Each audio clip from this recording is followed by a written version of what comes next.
Assalamualaikum and hello to anyone watching or listening. Welcome to the second episode of Borakkan with Kelly. Tak sangka.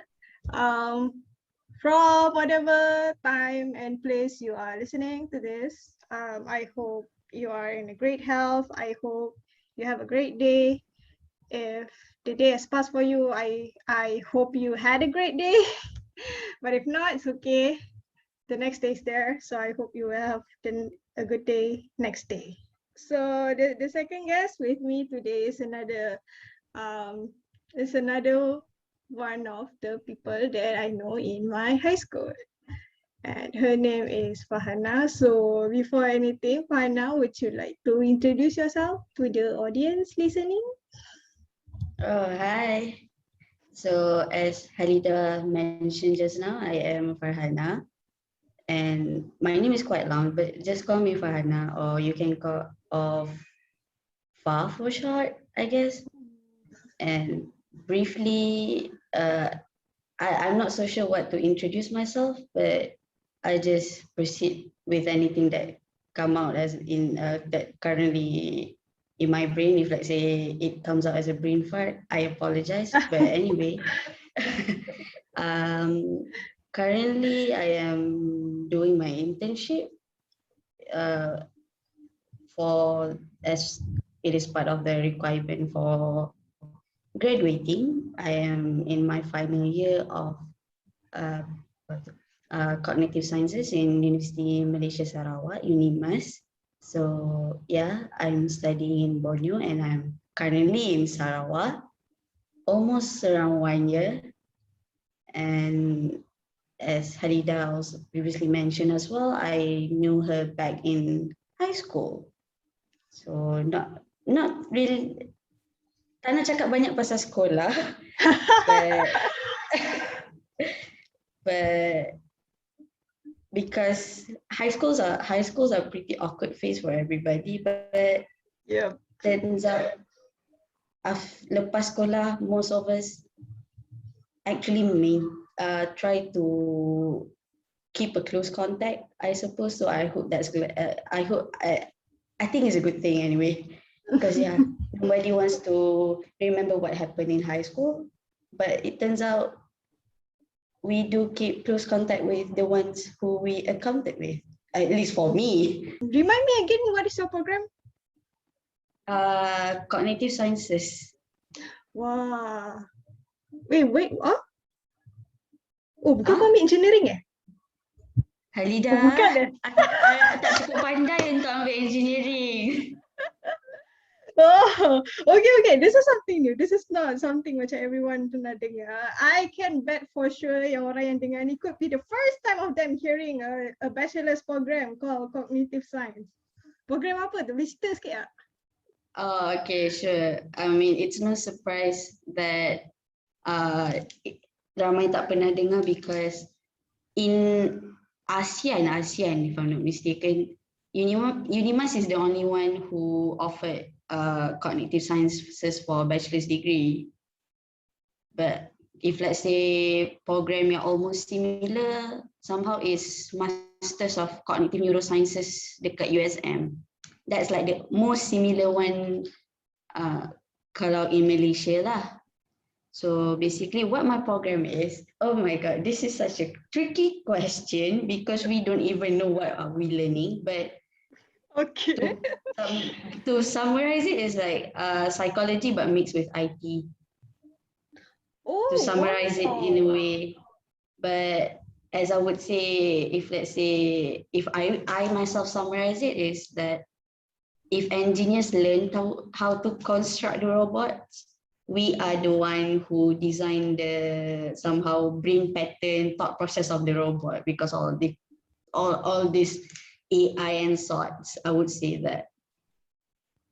Macam tu lah, if I were to summarize apa yang kita orang belajar dalam cognitive sciences, because it's like a interdisciplinary punya major. It is a very interesting field and a very promising field in the future. Sebab, True. I mean, for obvious reasons. we learn about ergonomics. We learn about ergonomics, human computer interaction. Yeah, it's about that. But why humanize that irrational fear tengok sci-fi movie banyak sangat kot. That's one thing also lah, the belief that machines will take over everything. I'll be honest lah, I don't believe in that like 100%. Tak, sebab dia orang cakap robots will take away like everything. I don't think that macam mana that is possible. Bukan sebab I merendahkan teknologi ke apa. It's just like macam mana? Yeah. We humans ourselves is very macam powerful. Tapi kita je yang mengangkat lebih-lebih segala benda ni. Semua benda tu sebenarnya like teknologi untuk membantu kita kan? Yeah, makes sense. There are certain careers yang masih memerlukan the human touch. Tak boleh bayangkan kalau tiba-tiba cikgu tu robot. Tak boleh. Tak boleh.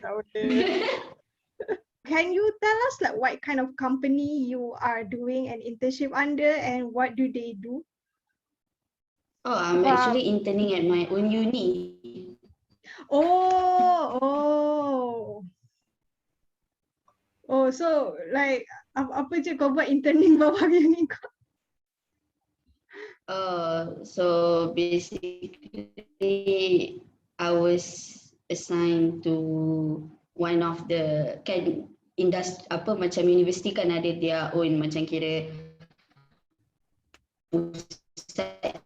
pusat tu apa orang kata, but my internship is not necessarily relating to the industry sangat, more like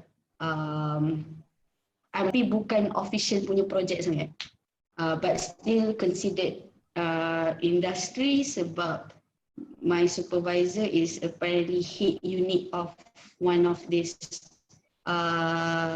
macam apa, one of this pusat in Unimas lah macam tu.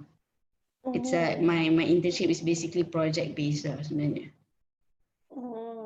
Can you, if you can lah kan, to tell us a bit about the project, sebab I do believe that, sebab aku pun baru first time dengar like, sebab yelah kita ada ramai member, so masa lepas sekolah dulu member seorang-seorang beritahu, weh aku dapat program ni, uni ni, program ni, so I got all mixed up of my head. I don't think I ever like really ask you actually apa you belajar, and I feel so stupid right now. I feel like a very bad friend. It's okay, But terus macam aku cakap, it's a very interesting feel yang I think orang boleh dengar juga ni. That project that you're talking about, boleh tak kau bagi contoh of what projects that you work on? If my project is relating to user interface / user experience punya. UI UX. Oh, okay. Yes. So that's what I'm saying. It's not necessarily relating to the industry yang I attach dalam my own unit, but adalah kaitan, but not necessarily industrialized sangat. Sebab kalau sebab kalau if let's say I disclose my the pusat that I'm interning with, mesti pelik juga apa kaitan UX dengan UI. It's not, sebab tak ada kaitan sangat, but there is, but not in terms of the industry it is. But and macam kalau betul-betul in industry punya situation for UX UI, sebab ada my friend who is interning in a company doing UX UI. Dia basically doing apps punya prototype or website punya prototype. Sebab kalau macam in an application punya development, yang kita selalu tahu is the software punya part je kan. They are the ones who code. But my friend cakap, sebab if in a team there's designers, there's developers, and then in dalam designer pun she's the one yang design the prototype, macam in order to make it user friendly, in order to make it macam benda tu Kalau macam dalam UX, whatever button placements, macam kira ease of app to ease looking atau tidak, and also ini from graphic design tapi applicable for UX UI juga, dia manfaatkan negative space tu macam mana, sebab kalau tak manfaatkan negative space penuh app tu. So Betul. benda ni akan dipas dekat graphic designers. So graphic designers are the ones yang bertanggungjawab untuk make the app look pretty.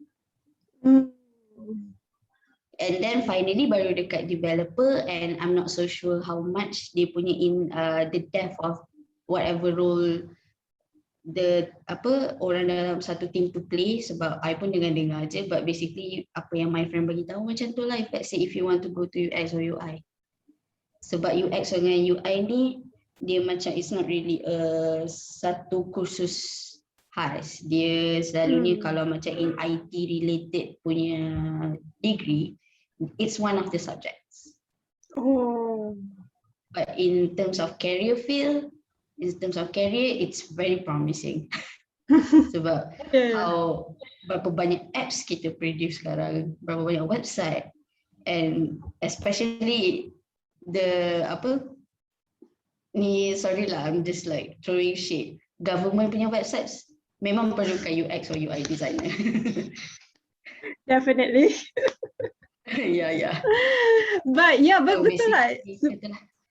Tak, sebab aku pun macam baru tahu exactly what is UI and UX bila aku start buat website sendiri kan.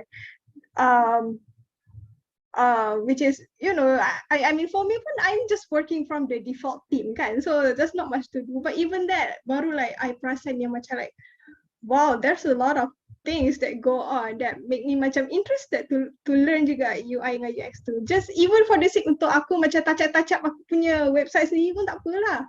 But yeah, it's still interesting. Dan aku pun ada, aku tak ingat aku follow ke tak, but I did like this one guy dekat TikTok yang just talks about UX and UI tu. Yang post cakap design problems tu ke, yang the ones yang dengan suara garang tu. Design problems that yeah.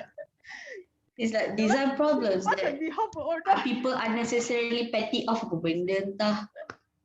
But I like his video. It's just macam aku cakap, it just shows how those little things actually macam bukanlah matter, but macam it gives impact lah, how the little thing actually gives impact in people's experience. So like it's very interesting. Betul. And I really like that guy. I mean dia punya penyampaian kan. I initially ambil this course because kononnya lebih kurang macam psikologi lah. Let's just say Khalidah, kita orang punya satu batch kena scam. But it's our fault juga because we don't really baca the whole orang kata subjects yang offered. But I mean benda tu ingat senang kan cuy, cari kat internet. Sometimes if you search the wrong keyword dia tak jumpa. Because for cognitive science, kita orang punya other courses in the faculty is psychology, HR and counselling. And there's cognitive science. Faculty psychology. No, faculty cognitive science and human development. Oh wow, interesting. Oh, okay. I actually nak masuk UMS for psychology because korang kan memang ada fakulti psikologi and pendidikan fakulti psikologi dan pendidikan. It's a whole building. But malangnya I tak lepas minimum requirement for my STP pointer. Tu je lah. But then it's cool juga lah that you get to something yang boleh tahan civil. Yeah, but bila degree lah kau lost. By the way, another thing, good thing to mention, kepada yang mendengar yang mungkin masih confused lagi, UNIMAS stands for University Malaysia Sarawak dan UMS stands for University Malaysia Sabah. Tolong jangan tertukar lagi, boleh tak? Yes. Nanti kalau kat Semenanjung dengar orang tanya benda tu. Betul No, it's like UMS dengan UNIMAS ada unintentional rivalry sebab orang yang confusekan kita berdua.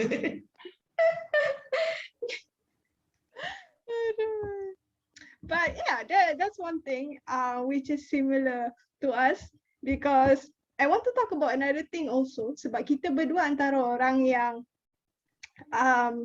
hidup dan membesar kat Selangor, kat Semenanjung, but we end up sambung belajar dekat Dekat Borneo.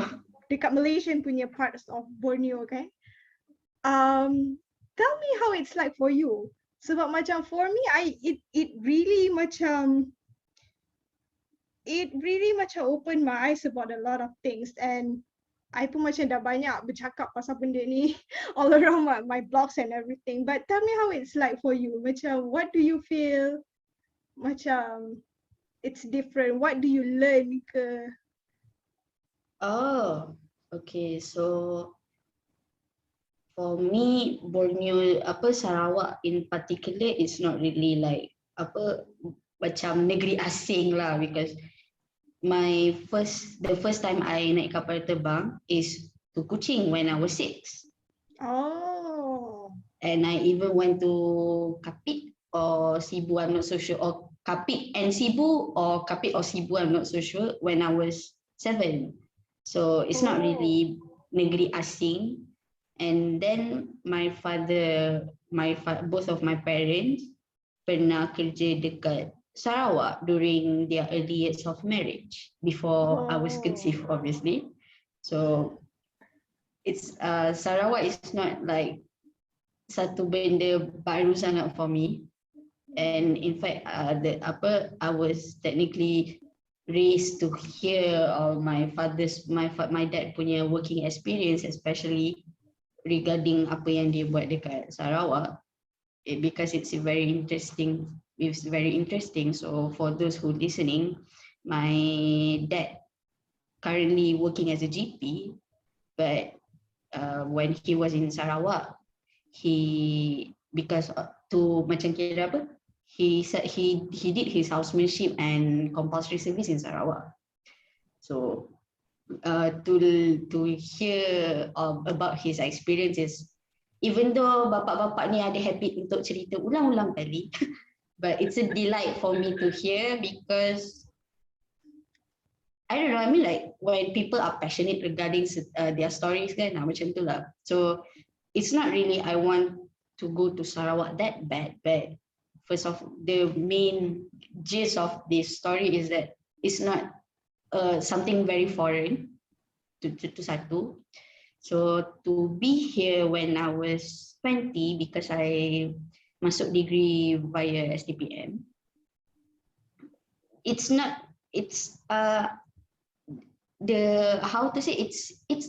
eye-opening, but not necessarily macam wah macam tu. It's more nuanced. It's macam dia macam agak it's a bit subtle in a sense, where macam the difference of city life between KL, Selangor and Kuching, how it's a bit more laid back, and also and also the fact and present about how mainstream media punya story is mainly focus on cerita dekat Semenanjung or cerita dekat Malaya. So it's like macam it's makes sense why people kind of sheltered pasal Sabah dengan Sarawak, but it's like macam but second thing is the environment is a bit laid back, and nak kata they are not particular, and also you can see that it racially ambiguousness dengan religion punya ambiguousness tu, it's more obvious dekat Sarawak for me lah. Macam sebab kalau dekat Semenanjung, and also being the one yang from sekolah agama, dia punya religious differences tu agak black and white sikit. Yeah. Kita boleh nampak. Macam kalau kalau macam about people selalu cakap ya kalau dekat Semenanjung tu kadang-kadang agak racist or anything, and Sabah and Sarawak tu not necessarily racist tu, it's a bit of a yes and a no. For it, why it's a bit of a yes, because that's in a way that's how the media punya story perceive. Macam mana how this story yang ada dekat media make people perceive that it's a bit more racist dekat Semenanjung. Padahal dekat Sabah Sarawak ada je. But in terms of experience in real life tu, so far thankfully I haven't experienced it yet dekat sini. And because unfortunately lah, I macam certain people yang I kenal dekat sini, dekat Semenanjung, they experienced it lah. So it kind of like macam enforces this Borneo people, this East Malaysia, orang Sabah dan Sarawak macam rasa orang Malay ni is a bit racist. But I don't know, I mean like racist people exist everywhere. But it is understandable why those perception tu ada lah. But I don't know, I mean like, and also for me it's the environment is a bit laid back. Macam, and untuk experience macam rasa minda tu terbuka ke apa ke, I don't necessarily experience it waktu degree, sebab waktu STPM tu my apa orang kata, that is when I experience macam rasa dunia ni it's more, there is more to this world lah, lepas sekolah lah kan. Yang sebab macam you terus straight pergi asasi kan, so macam the transition from sekolah agama to real life tu dia macam impactful sikit. So kalau for me the transition is from sekolah agama to sekolah biasa as a STPM student. So bila masuk degree tu, the transition is not as impactful. It's more like okay, sure, ada transition happens smoothly lah. Dah ada buffer lah dulu. Yes, ada buffer. macam kalau waktu STP dulu is like, you know, macam I don't know, I mean like, if I try not to talk bad about this school, but you know, sometimes to be frank, I don't really like how strict the apa orang kata interaction between students of different Gender. Gender. It's, I mean, I don't know, I mean like, sure, you can be strict, but it's too much. It's too black and white. I get it. I totally get it. And I feel exactly macam the same. Yeah, the two things, at least from apa you cakapkan, that two things, laid back environment dengan senang cerita macam racial attitude, I feel the same also lah. I memang I duduk dekat Sabah, yang I paling suka waktu solat dia. Sebab I think macam sangat tally tau dengan waktu kerja. Sebab compared, macam mana? I think cantik sangat lah waktu solat kat situ, memang cantik. Sebab dia sejam awal. So macam mana subuh you will be able to bangun awal. Tapi dekat sana, since 6 dah terang, pukul 6 dah syuruh, you have to get to work maybe dalam pukul 8 atau pukul 9. There's a lot of window dalam masa 1-2 jam tu. You akan rasa relax lah. Compare dengan kita kat Semenanjung, mungkin kita macam kita penat kan nak bangun, kita bangun dah 6:30, lepas tu dah pukul 7, lepas tu nak kena sampai office pukul 8. Every day is a battle lah. Every day is a battle. Lepas tu macam waktu tengah hari pun sama. Lunch hour dekat sama lah waktunya, cuma waktu solat, waktu lunch biasanya pukul 1 atau sampai ke pukul 2. Kadang-kadang Zohor masuk dekat Semenanjung, Zohor masuk 1:45 macam tu. So you gotta rush macam 1:30.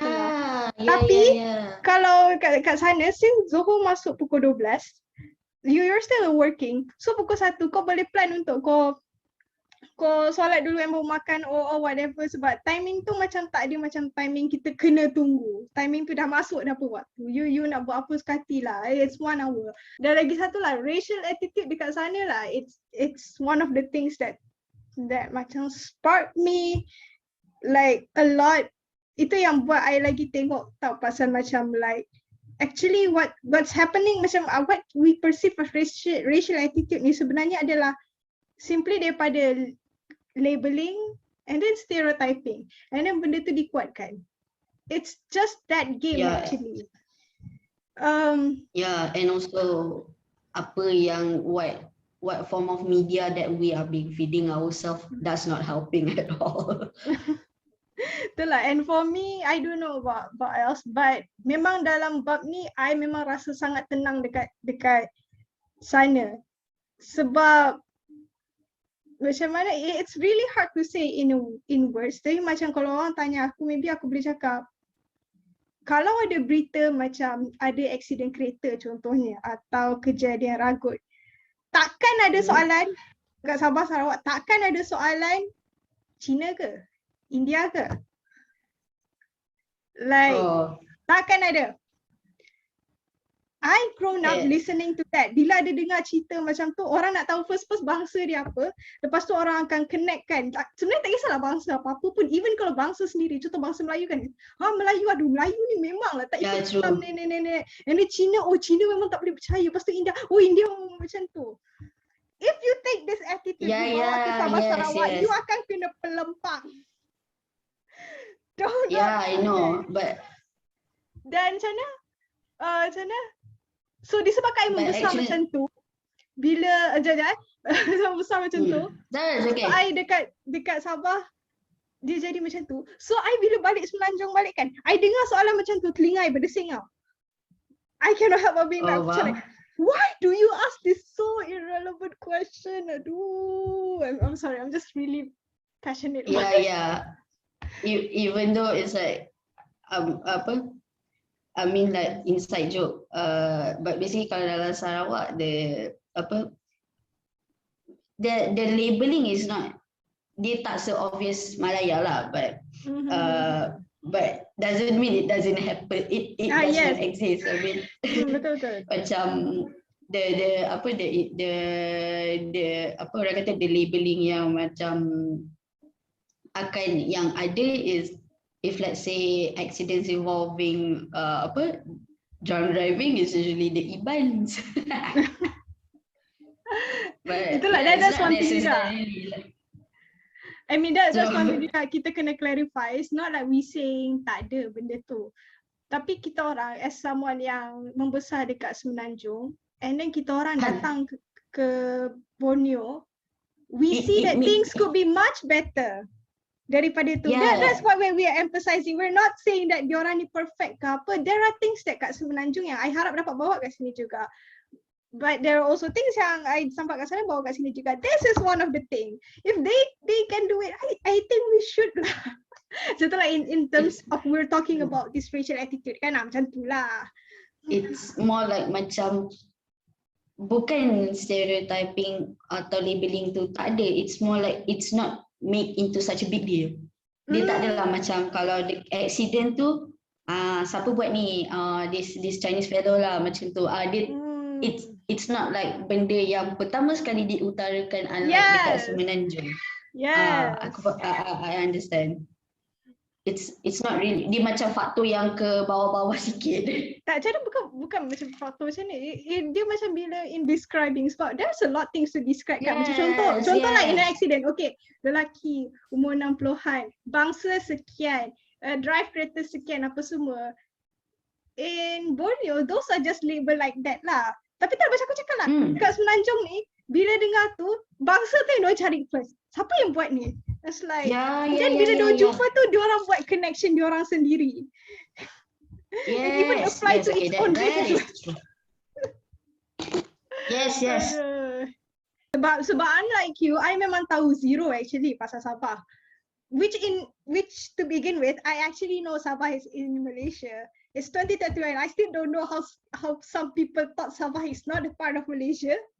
I don't know.